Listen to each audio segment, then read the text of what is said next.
This was in the Mail yesterday, highlighted by Alexander Mikuris. And the very first line, we're hunting them down and shooting them like pigs. How the Ukrainians are taking brutal revenge on the collaborators who betrayed their neighbours. I have no idea why the Mail printed this at all. I cannot see any reason why they do it, and especially in the manner that they've done it. This is sickening, and I'm very sorry for highlighting this to you, but I think it's extremely important. I'm baffled why it's been printed, and we'll go through it, unfortunately. And then we see, like, almost justification. Ukrainians were beaten, electrocuted, and forced to endure mock executions when Russia overtook Balaklia. Well, there's no evidence to support that I know of yet. So we've got this amazingly shocking headline, but then it's okay. It's okay that Ukrainians are doing that because they've been treated badly, although the evidence they give for their mistreatment doesn't appear to exist, hasn't been proven as far as I'm aware. The interrogations were carried out by the Russia's Federal Security Service. Some Ukrainians are assisting Vladimir Putin's war crimes. What war crimes? You know, we've yet to see solid evidence about this. The evidence I've seen is mounting, undeniably, through the work of Eva K. Bartlett, Patrick Lancaster, Vanessa Beeley, among others, that it's Ukraine committing them. So here we have the Mail just then sort of justifying it. Kiev has opened investigations into 1,300 suspected traitors and launched 450 prosecutions of collaborators. That's not a good thing to publish, personally. Others accused of betraying their nation are being tracked down and slaughtered by resistance fighters. That's not a good look. Then it goes, when Russians took over the city of Balaklia. Sorry, what? How does that lend in to this behaviour? How does that justify the fact that Russians took Balaklia? You see what I mean? It's really disjointed. And then it has these images of Russian prisoners of war. You know, and then it goes on to all sorts of other pictures. And then how is featuring this guy? Recent fatalities include Ivan Sushko, a wedding toastmaster. Sorry, what?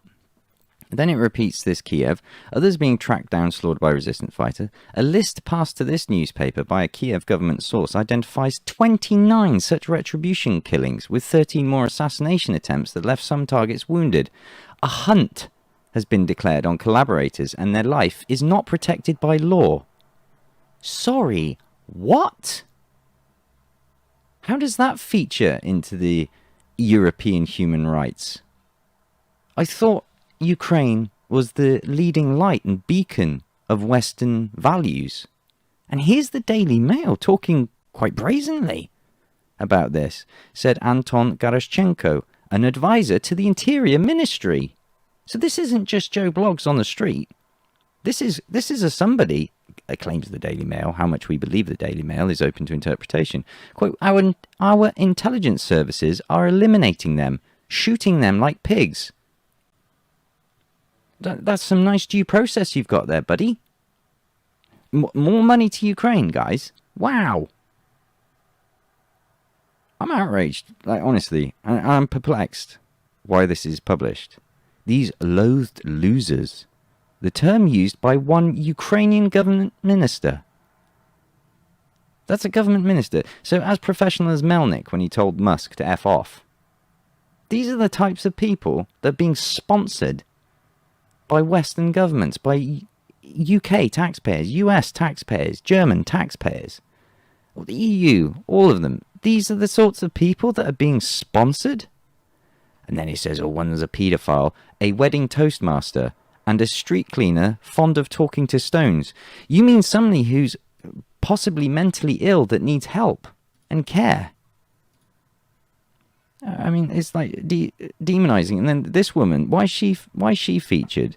In southern Ukraine, Natalia Romanuchenko, a former actress who sells dumplings and sausages online, became Putin's patsy mare, a single mother. She posts pictures on social media of her 2 young sons in Soviet military uniform. Does that mean she's marked for death? Is that really what will sentence you to death in Ukraine? Then it goes on to talk about other stuff, you know, but Russia did this, but Russia did that. Oh, here's Balaklia again. And I'm sorry, I don't care, like, what Russia did.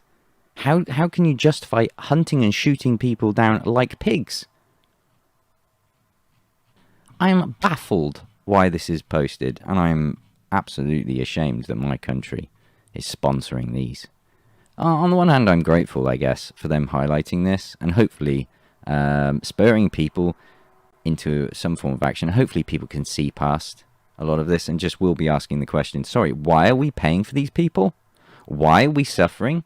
Why is our energy bills going up so that they can hunt people down and shoot them like pigs without due process, without a court of law, without a trial by their peers?